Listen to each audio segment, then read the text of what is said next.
11 बजे प्रसारण देखें। मैं वंदना जैन,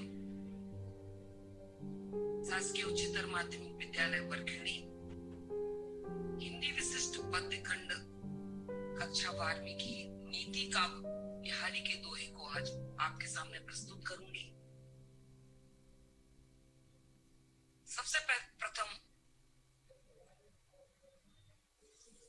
मैं प्रस्तावना के रूप में कुछ पंक्तियां आपके सामने रख रही हूं।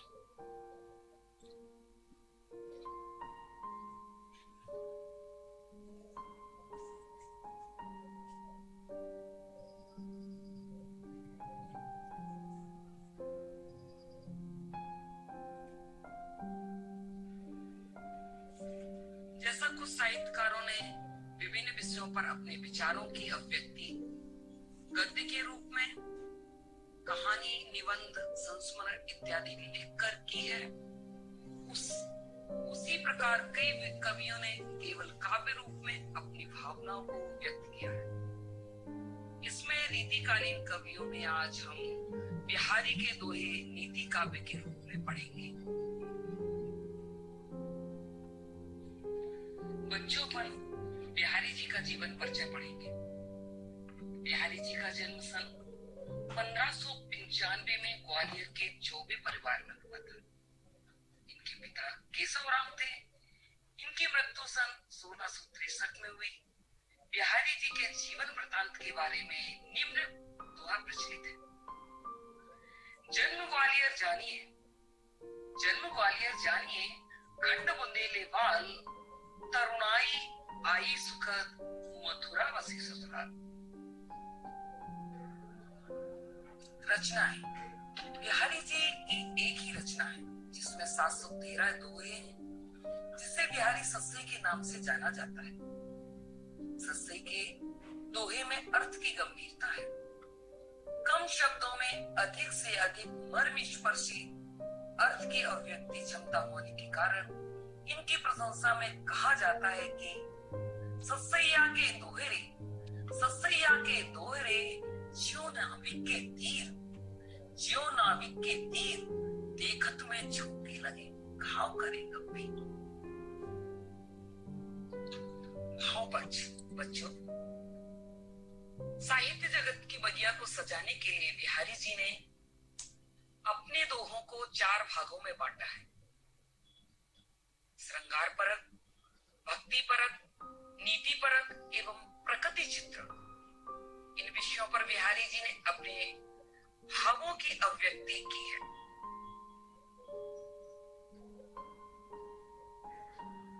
कला पक्ष। बिहारी जी कलम के धनी थे। भाषा पर उनका पूर्ण अधिकार था। बिहारी जी ने अपनी भाषा को तोड़ा मड़ोड़ा, नाक पकड़ के नचाया। जहां चाहे साहित्य जगत के इतिहास में अपना नाम रोशन किया। बिहारी जी की भाषा साहित्यिक ब्रज भाषा है। इसमें कहीं कहीं बुंदेलखंडी शब्दों का भी प्रयोग हुआ है। अवधी और अरबी तथा फारसी के प्रचलित शब्दों को भी आपने अपने काव्य में स्थान दिया है। बिहारी जी ने सभी प्रकार के अलंकारों का बगीचा इतना सुंदर सजाया है कि उसे देख करके साहित्य जगत का एक एक कवि आंखों में सजो लेता है। अलंकारों को आपने भार बनकर नहीं उठाया। अलंकार को बड़ी स्वाभाविक रूप से आपने अपने काव्य में प्रयुक्त किया है। बिहारी ने अपने काव्य में दोहा छंद को ही अपनाया है। 2 पंक्तियों के छोटे से छंद में इन्होंने गागर में सागर भर दिया है।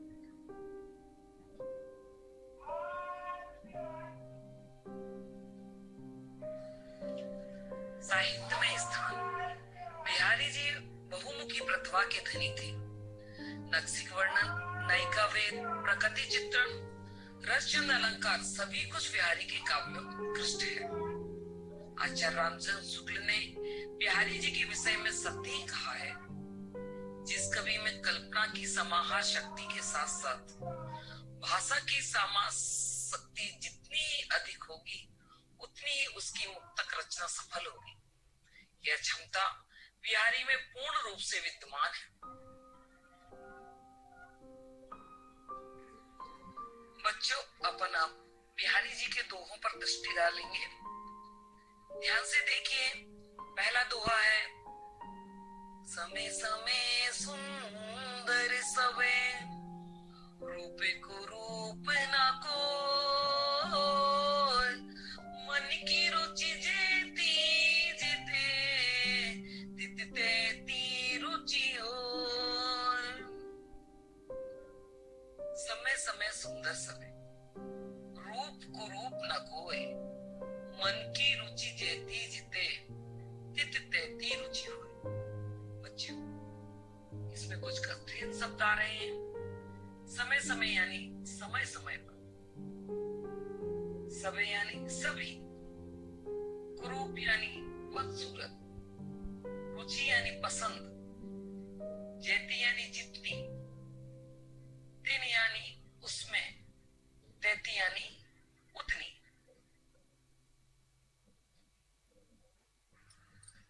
संदर्भ, इसमें बच्चों सिर्फ पाठ का नाम देना है और कवि का नाम देना है। पाठ का नाम नीति का, बिहारी के दोहे, कवि का नाम बिहारी। प्रसंग, इस दोहे में कवि ने सुंदरता का मुख्य स्रोत मन को बताया है।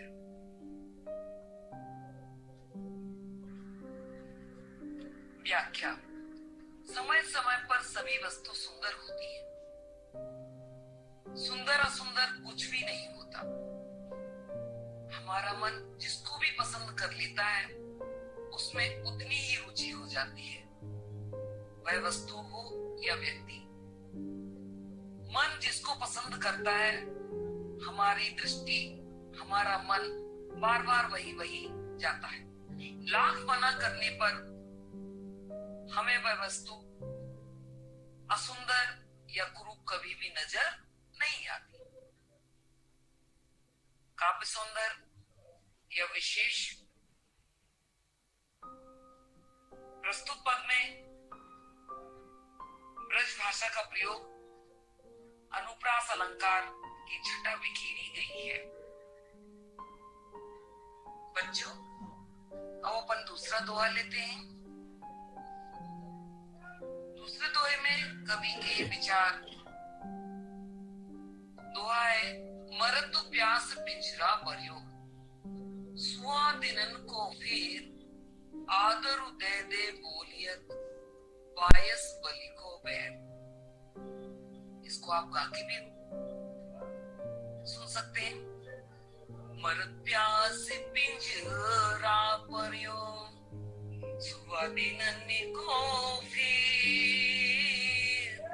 आदरु दे दे बोलियत, बायस बलि को बैर।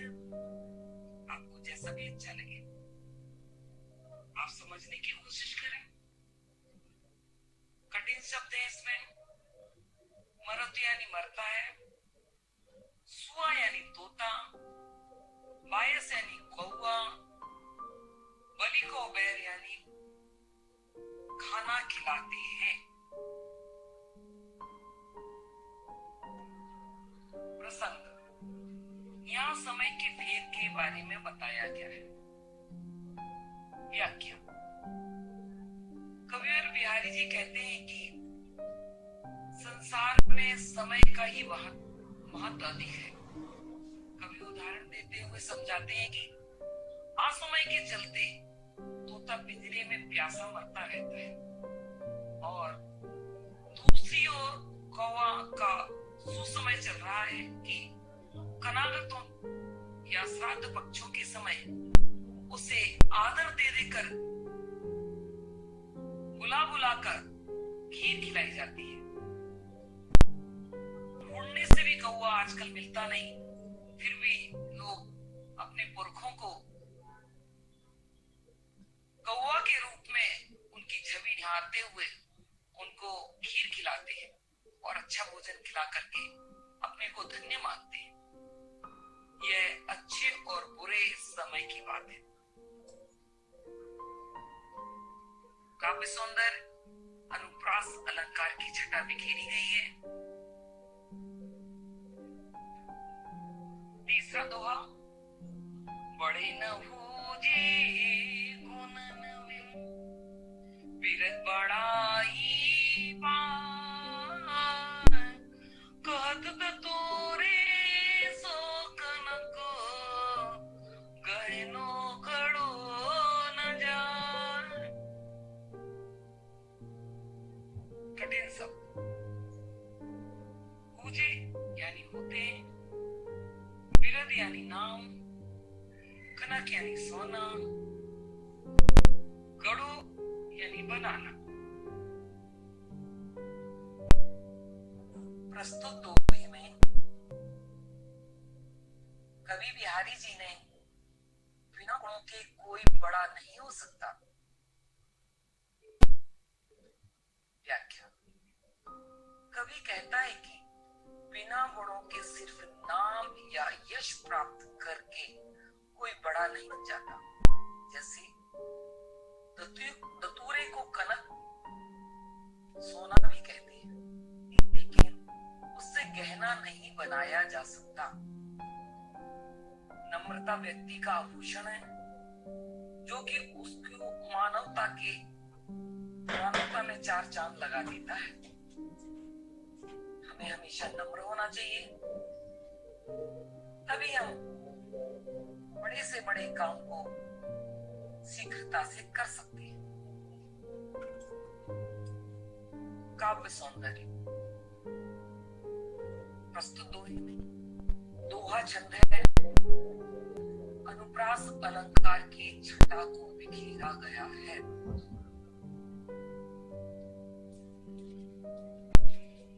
अगले दोहे में कवि कहता है, नर की अरु नल नीर की, नर की अरु नल नीर की गति एके करी जोय, जे तो नीचो है चले ते तो ऊंचो होए। कठिन शब्द। नर यानी मनुष्य, अरु यानी और, नीर यानी पानी, गति यानी चाल, जेतो यानी जितना, हवे यानी होकर, तेतो यानी उतना ही।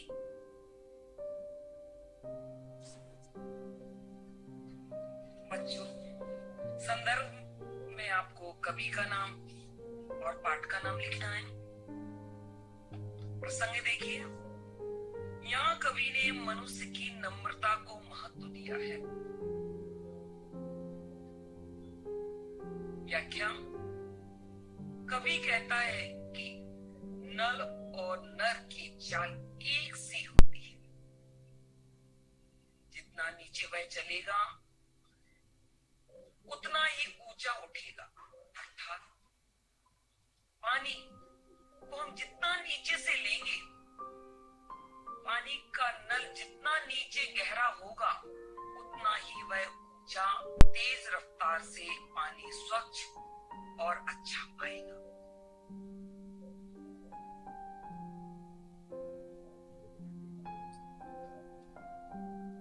इसी प्रकार मनुष्य जितना नम्रता का व्यवहार करेगा, उतना ही सम्मान प्राप्त करेगा।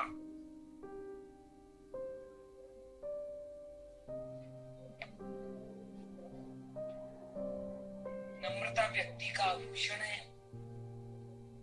जो कि उसकी मानवता में चार चांद लगा देता है। हमें हमेशा नम्र होना चाहिए। काव्य सौंदर्य। दोहा छंद है, अनुप्रास अलंकार का प्रयोग किया गया है। ब्रज भाषा है, एक सिद्धांत का प्रतिपादन हुआ है। बच्चों पर अगले दोहे को पढ़ेंगे। सोहत संग समान सो, सोहत संग समान सो, यह कहे सब लोग, पान पीक ओठन बने, कारज नैनन जोग। इसमें जो कठिन शब्द आए हैं उनके अर्थ समझेंगे। सोहत यानी शोभित होता है, संग यानी साथ, होठन यानी होठ, काजर यानी काजल,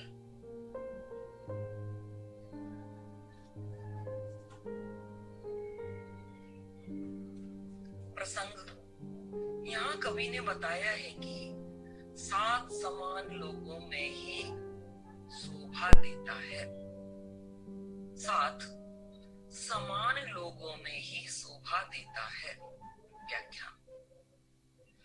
कवि कहता है कि सब लोग यह कहते हैं कि समान स्थिति वाले लोगों का साथ ही शोभा देता है। जैसे पान का लाल रंग होठों पर सुशोभित होता है और काजल दोनों नेत्रों में ही शोभा देता है। असमान वस्तु या लोग शोभा को प्राप्त नहीं होते और ना ही सुंदर लगते। जैसे यदि पान को हम आंख में लगाएं तो क्या अच्छा लगेगा? क्या काजल को यदि होठों पर लगाएं तो क्या अच्छा लगेगा? नहीं ना। ऐसे ही हमको समान व्यक्तियों के साथ संग करना चाहिए, साथ करना चाहिए। ना हमें ज्यादा ऊंची लोगों से साथ करना चाहिए और ना ही ज्यादा नीचे लोगों से। हमें हमेशा समान लोगों का साथ करना चाहिए। काव्य सौंदर्य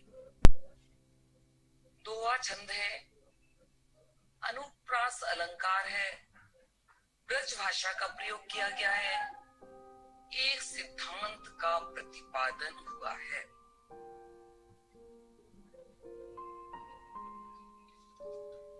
अगले दोहे को देखते हैं।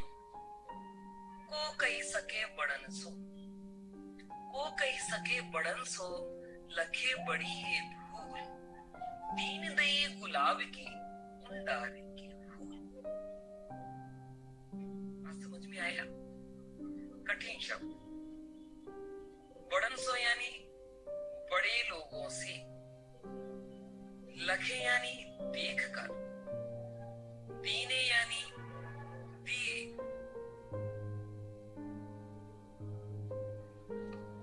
प्रसंग। यहाँ कवि ने यह स्पष्ट किया है कि बड़े लोग की बड़ी भूल देखकर भी कोई कुछ नहीं कहता।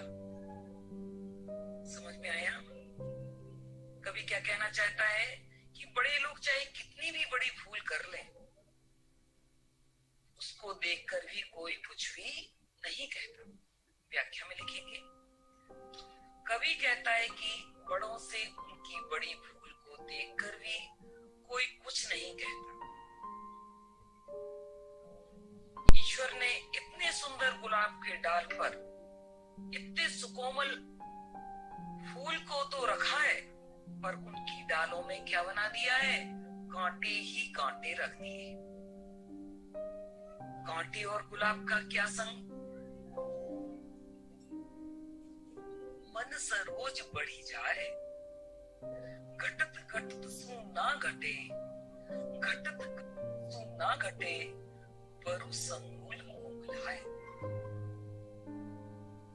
शब्दों को देखेंगे। बढ़त यानी बढ़ते हुए, संपत्ति सलल यानी संपत्ति रूपी कमल, परु यानी चाहे, समूल यानी जड़ सहित, कुमलाई यानी मुरझा जाना।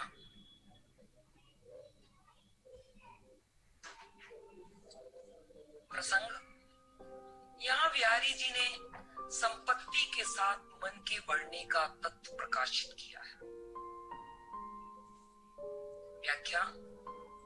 कवि कहता है कि संपत्ति रूपी जल के बढ़ जाने पर मन रूपी कमल भी साथ साथ खिल जाता है। समझ में आया?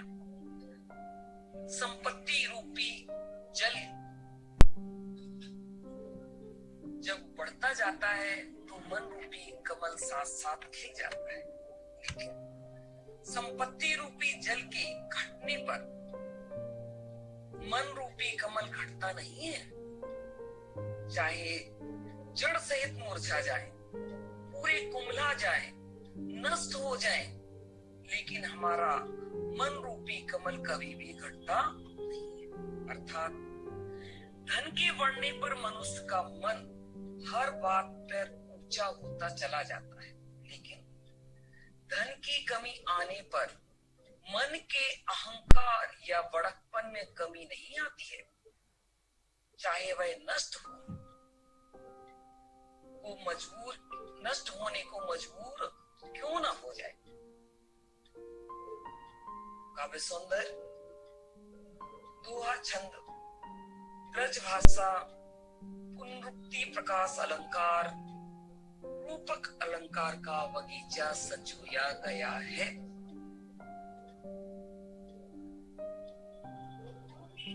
आगे देखेंगे।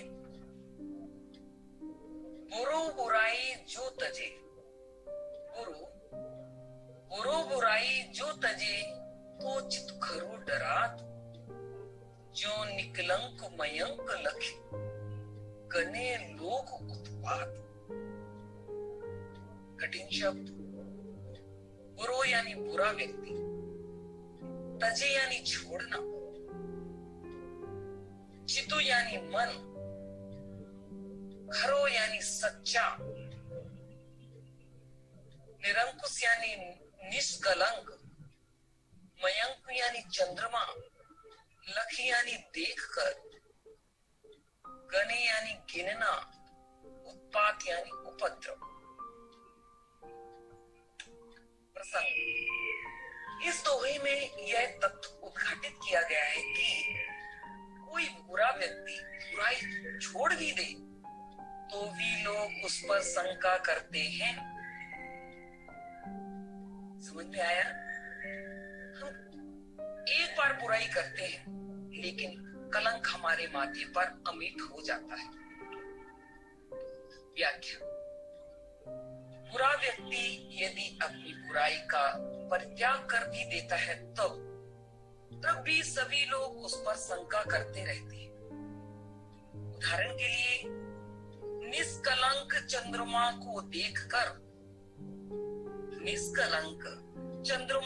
देखकर भी लोग किसी उत्पात की आशंका से ग्रस्त रहते हैं, उस पर हमेशा शंका करते रहते हैं। काव्य सौंदर्य, दोहा छंद, ब्रज भाषा, अनुप्रास अलंकार, दृष्टांत अलंकार उदाहरण देकर के समझाया गया है चंद्रमा का।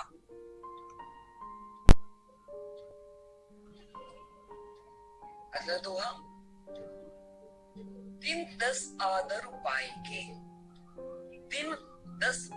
पाए के कर ले आप बखान, जो लगी काग पर सराद पख, तो लगी तो सनुमान। कठिन शब्द। आदर यानी सम्मान, पाइके यानी पाकर, बखानु यानी बढ़ाई करना, काग यानी कौवा, सराग यानी श्राद्ध पक्ष, तो लगी यानी तभी तक, सनुमान यानी सम्मान। प्रसंग।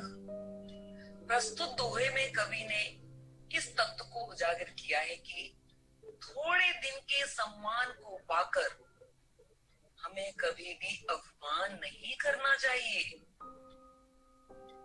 कभी भी घमंड नहीं करना चाहिए। व्याख्या। कवि काग को संकेत करते हुए कहता है, कवि काग को संकेत करते हुए कहता है कि उन लोगों से कहता है जो थोड़े दिन के सम्मान को प्राप्त कर अपनी प्रशंसा स्वयं करने लगते हैं। ये काग 10 दिन आदर प्राप्त करके अपनी प्रशंसा खूब कर ले। श्राद्ध पक्ष में कौवे को ढूंढ ढूंढ करके खीर खिलाई जाती है। तब क्वास सोचता है मैं तो बहुत महान, उसको घमंड आ जाता है। लेकिन इस बात को भी ध्यान में रख कि जब तक श्राद्ध पक्ष है तब तक ही तेरा सम्मान है, इसके बाद तुझे कोई नहीं पूछे। काव्य सौंदर्य, दोहा छंद, ब्रज भाषा, अनुप्रास अलंकार। अति अगाध अति ऊथरो, अति अगाध अति ऊथरो, नदी कूप सरुवाई, सो ताको सादरु, जहां ताक प्यास बुझाई। कठिन शब्द। अगाध यानी अथाह है, जिसकी कोई छोर नहीं। ओथरो यानी उथला। सागरो यानी सरोवर। बाई यानी बाबड़ी। सादरो यानी समुद्र, महान व्यक्ति।